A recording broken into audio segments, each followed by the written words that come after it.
Assalamualaikum warahmatullahi wabarakatuh. Teman-teman, ini ada video dari Mr. Q yang menceritakan pengalamannya ikut melaksanakan kunjungan kerja bersama dengan Bapak Presiden Joko Widodo.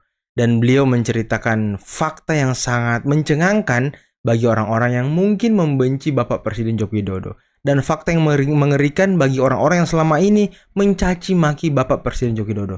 Mungkin salah satunya Refli Harun dan kawan-kawan kali ya. Oke, tanpa perlu berlama-lama lagi, berikut videonya. Ya, pertama yang menarik tentu dari kunjungan itu adalah saya bisa melihat secara langsung bagaimana angka-angka dalam survei itu, tingkat kepuasan yang 80% itu dalam dunia nyata gitu. Dan memang sangat amazing kalau buat saya ya, karena antusiasme masyarakat tuh luar biasa. Bukan cuma di kota Kendari, tapi juga ketika misalnya menyeberang ke Pulau Muna, ke Pulau Sulawesi itu kan seperti huruf K. Sulawesi Selatan itu kaki yang lurus, Sulawesi Tenggara itu kaki yang miring gitu. Iya. Kendari itu ada di ujung, Muna itu turun ke bawah lagi, itu Pulau Muna, lalu turun lagi ke Pulau Buton, ke bawahnya lagi yang terkenal sebagai tempat wisata Pulau Wakato. gugusan Pulau Wakatobi gitu. Nah, kemudian hari berikutnya itu kami ke Kolaka. Kolaka tuh naik ke atas menuju ke arah perutnya huruf K ini gitu. Nah, itu antusiasme masyarakat di Muna dengan di Kolaka itu mirip dengan antusiasme yang terjadi di Kendari. Gitu. Wow. Singkatnya Pak Jokowi ini memang bukan cuma terkenal di Kendari, tapi sampai ujung-ujung pelosok itu pun juga sangat terkenal. Pak Jokowi itu terkenal hingga pelosok teman-teman ya, bukan cuma di kota-kota besar cuy. Kalau di Kendari itu saya khawatir pagar mal roboh. Kalau di Muna dan di Kolaka saya khawatir pagar pasar itu roboh. Pagar pasar. Los pasar itu roboh gitu. Oh iya juga ya. Muna itu pasar tradisional. Pasar tradisional. Ya. Itu saya khawatir roboh. Dan histeria massa itu rasanya saya baru lihat dengan Pak Jokowi luar biasa, sehingga pada hari pertama itu saya ditanya Pak Jokowi, gimana, apa yang menarik dari hari ini? Saya bilang, Pak, ini secara berseloroh, Bapak ini bukan presiden, Bapak ini Elvis Presley, saya bilang gitu. You are a rockstar. Rockstar. Rockstar Elvis Presley tanpa gitar. Gitu. Jadi saya melihat bahwa setiap kali beliau kunjungan ke daerah, itu semacam pesta rakyat. Jadi rakyat itu berkumpul, rame, antusias, dirubungi oleh masyarakat gitu. Nah, dari satu titik ke titik yang lain, Pak Jokowi itu kadang-kadang 2-3 kali berhenti ketika dia lihat ada massa gitu ya. Dia berhenti. Nah, kan urutan mobil itu kira-kira depan tuh motor patwa, lalu mobil presiden, lalu mobil logistik yang membawa berkarung-karung kaos. Kemudian urutan-urutan mobil-mobil yang lain, perlengkapan presiden, mobil menteri dan seterusnya. Itu kami kalau beliau berhenti belum sampai tujuan, mobilnya diam aja. Nggak berani turun, nanti kalau turun di sana bergerak kan ketinggalan gitu. Itu kita bisa menyaksikan, saya lupa di mana itu. Orang itu gitu. Ada yang mobilnya nggak dikunci, yang terbuka, ada yang motornya ditaruh begitu aja, ada yang istrinya ditinggalin. Ini kan kami kan diskusi ya, di mobil itu kan ada saya, ada Pak Mensesnek, ada Menteri PUPR, ada Menkes, kadang-kadang ada Panglima TNI juga. Bentar guys, tingkat kepuasan masyarakat terhadap kinerja Pak Jokowi tadi kan 77% ya. Berarti yang tidak suka dengan Pak Jokowi ini cuma 33% cuy. 33% guys, yang suka mencaci maki, yang suka memfitnah Pak Jokowi. Aduh, aneh kalian yang 33% ya. Jadi kami tuh suka ngamatin gitu loh pergerakan massa gitu. Dan Pak Basuki, Pak Pratik yang ya sudah bertahun-tahun ikut, itu pun selalu geleng-geleng lihat antusiasme masyarakat ya. Luar biasa, di rumah sakit, di setiap sudut, baik petugas maupun juga pasien gitu. Yang tadinya pasien sakit tiba-tiba berdiri.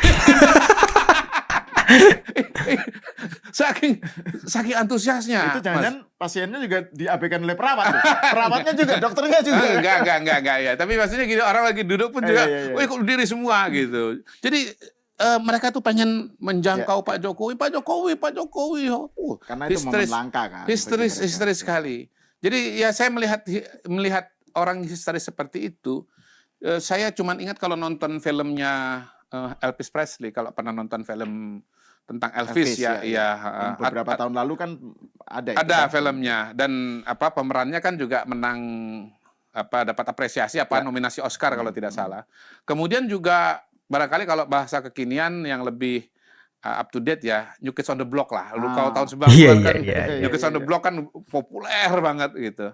Jadi ya Pak Jokowi ini bisa dilihat sebagai dia punya aura, punya karisma sebagai bintang rock lah, katakanlah begitu. Dan ya setiap beliau datang itu adalah pesta rakyat.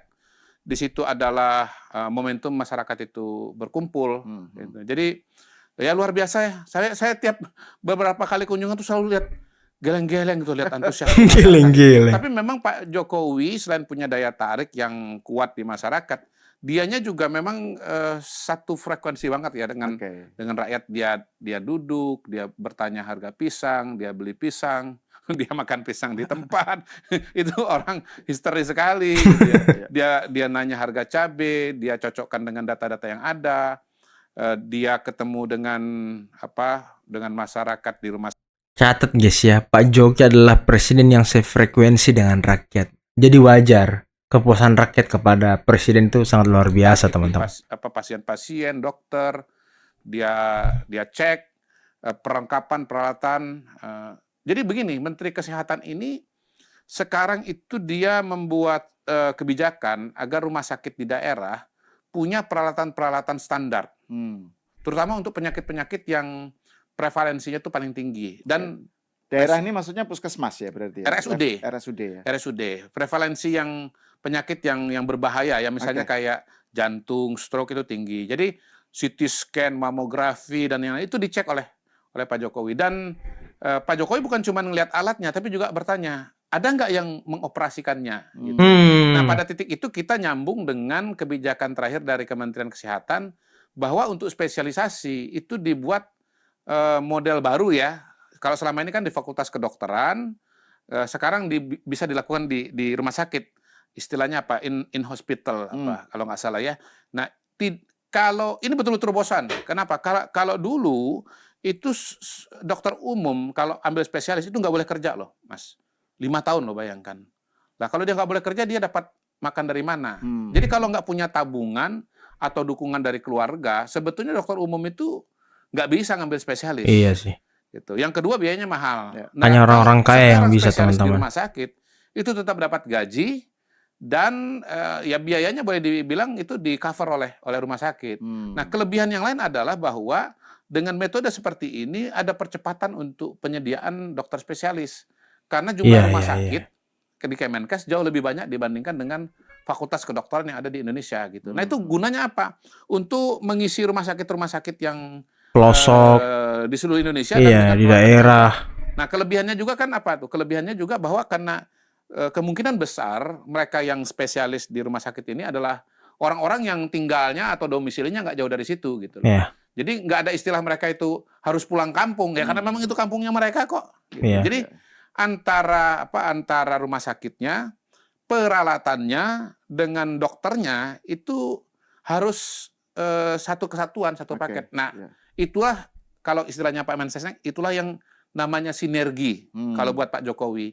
Sinergi itu bukan cuma sekedar konsep umum dan normatif ya, tapi pada prakteknya itu adalah saling melengkapi. Termasuk juga soal waktu meresmikan bendungan ya, bendungan Ameroro. Itu bendungan bagus, indah gitu ya. Jadi di tangan Pak Basuki ini memang bendungan bukan cuma fungsional, tapi juga estetik gitu. Dia punya sense betul loh untuk soal itu. Sampai dibikin kayak anjungan selfie dan yang lain-lain. Nah, itu beliau bukan cuma nanya bendungan atau bicara bendungan, tapi pasti dikaitkan dengan bibitnya bagaimana. Kalau kita bicara pertanian kan harus ada lahannya, ada petaninya, ada airnya, ada bibitnya. Bahkan di satu titik kalau nggak salah di Kolaka itu terjadi diskusi antara Pak Mensesnek dengan Kepala Badan Pangan, Mas Arief, mengenai mesin penggilingan padi gitu loh. Jadi sampai ke ujungnya itu juga dibahas. Dan memang menurut saya kebijakan publik kita itu, kebijakan pemerintahan itu sebaik apapun yang dari daerah itu tetap harus ada view dari atas. Karena apa? Karena pertama kondisi dan kualitas pemerintahan daerah mungkin bervariasi. Yang kedua, ada hal-hal yang mungkin tidak dilihat oleh pemerintah daerah, tapi bisa dilihat oleh pemerintah pusat ya. Kayak rumah sakit di Konawe itu sangat bagus, keren banget, dan ternyata itu bukan APBN tapi pinjaman. Jadi Wow. pemerintah daerah pinjam kepada PT SMI, Sarana Multi Infrastruktur, dan kemudian dicicil oleh pemerintah daerah. Barangkali ya rumah sakit itu bisa begitu bagus, begitu kelihatan bersih, nyaman. Mungkin karena ini pinjaman hal. Jadi ada rasa tanggung jawab Iya, yang iya, lebih iya, besar iya, untuk iya. mengembalikan pinjaman karena itu layanan harus lebih Merawat. bagus Iya, iya. supaya apa revenue-nya masuk gitu. Kalau rumah sakitnya nggak bagus kan revenue kan nggak datang Ya, gitu. ya. Bagaimana mau bayar utang gitu. Dan ternyata ya nggak lama lagi utangnya itu akan selesai gitu di Jadi hal-hal Konawe. semacam ini yang Iya. ketika momen belusukan, momen kunjungan Pak Jokowi itu yang Anda bilang view dari atas itu Iya, bukan hanya sekedar seremonial ya. bukan jauh. Jadi atensi jauh. kepada detail itu ini banget ya Pak Betul, Jokowi itu betul, ya. betul. Dicek gitu ya. Dicek. Nah, kayak misalnya apa ketersediaan terhadap peralatan di rumah sakit itu kan data makro bahwa prevalensi penyakit terbesar adalah ini, kemudian implementasinya sebagai solusi di lapangan itu kan dilihatnya di hasil belusukan ini, kunjungan ini Ya. gitu. Bagaimana misalnya kalau peralatan itu tidak ada di daerah, katakanlah di Kabupaten Muna tidak ada, maka orang yang kena serangan jantung, serangan stroke itu harus datang ke Kendari. Perjalanannya berjam-jam, jaraknya jauh. Nggak keburu selamat, Nggak bos. perlu selama. Iya, karena ini dua penyakit yang istilahnya punya golden time, Golden hour. golden moment. Lewat dari 3 jam, 4 jam, Lewat ya. sudah tidak bisa dipulihkan lagi gitu. Jadi ini sesuatu yang ya memang harus dilihat langsung, dan model rumah sakit di Konawe itu dipuji oleh Pak Jokowi, dan ini harusnya bisa jadi contoh untuk tempat-tempat yang lain. Di Konawe itu yang tadi ya rumah sakit yang punya Ya. kerjasama meminjam dari iya, swasta gitu ya. Iya. Dengan begitu ada Iya. mereka kemudian harus meningkatkan pelayanan Iya, supaya iya. income-nya Iya, bertambah dan betul, seterusnya. betul. Dan saya ingat saya memang bupatinya tuh populer sekali. Sekarang kan udah PJ ya. Dulu namanya siapa? Konggoasa, siapa begitu. Saya lupa nama. Wah, teman-teman, ini adalah review langsung dari seorang M. Kodari, Mr. Q, yang ikut langsung terjun mengikuti Pak Jokowi untuk belusukan, untuk kunjungan kerja ke Sulawesi Tenggara, teman-teman. Dan beliau melihat antusiasme warga, dan survei itu ternyata bukan cuma angka, dan nyata adanya di lapangan. Bahkan beliau mengatakan bahwa ya ini harusnya di atas 80% tingkat kepuasan warga, dan memang sepopuler itu Pak Jokowi, dan mungkin itulah yang membantu juga Bapak Prabowo sehingga bisa terpilih di tahun ini, teman-teman ya. Ya oke, mungkin cukup sekian dulu video kali ini ya. Jangan lupa like, subscribe, dan share. Dan jangan lupa kita selalu berpikir sehat, dan jangan negative thinking. Kita harus selalu melihat dari berbagai sisi, teman-teman ya. Oke, akhir kata bila taufiq wal hidayah. Wassalamualaikum warahmatullahi wabarakatuh. Bye bye.